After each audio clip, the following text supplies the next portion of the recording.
अस्सलाम फ्रेंड्स, और यू कैसे हैं आप? उम्मीद है कि आप सब खैरियत से होंगे और अपनों के साथ होंगे। आज का हमारा प्रोडक्ट है एरियल 1 kg। इसकी होलसेल और रिटेल प्राइस आपको रिव्यू करके बताएंगे। इससे पहले कि आप मेरे यूट्यूब चैनल में न्यू है तो आप मेरे यूट्यूब चैनल को लाइक और सब्सक्राइब करें और बेल आइकन ज़रूर प्रेस करें, बेल आइकन ऑल करें ताकि जो भी न्यू वीडियो मेरी अपलोड हो वो आपको नोटिफिकेशन थ्रू पहुँच जाए। तो आज का प्रोडक्ट हमारा है एरियल 1 kg। इसकी होलसेल प्राइस आपको रिव्यू करके बताएंगे। इससे पहले कि आप इसकी बात मेरी सुने, इसकी न्यू प्राइस 420 रुपीज़ आ रही है। इसकी अब प्राइस 400 रुपीज़ है, लेकिन इससे 20 रुपीज़ बढ़ाने की चांसेस है। तो आपको इसकी होलसेल प्राइस रिव्यू करके बताएंगे। इसके बाद आप इसे लें। इसके बाद जो प्रोडक्ट आएगा वो महंगा आएगा।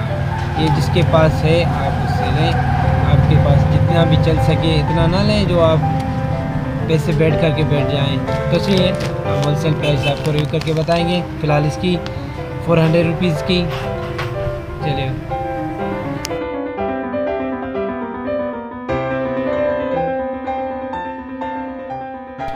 तो चलिए फ्रेंड्स, हम फाइनली आ चुके हैं होलसेल रिटेल प्राइस की तरफ। 1 kg एरियल है। इसकी रिटेल प्राइस 400 रुपीज़ है, लेकिन इसकी न्यू प्राइस जो आएगी वो 420 रुपीज़ होगी।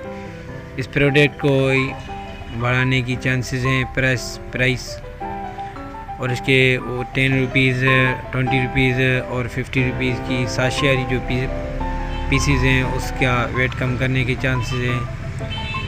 तो फिलहाल हम आपको 1 kg की होलसेल प्राइस बताते हैं। इसमें 12 पीसीज है 1 कार्टून में और इसकी होलसेल प्राइस है 4450 रुपीज़, 4450 रुपये। Thank you for watching my YouTube channel. करें नेक्स्ट इन्फॉर्मेशन।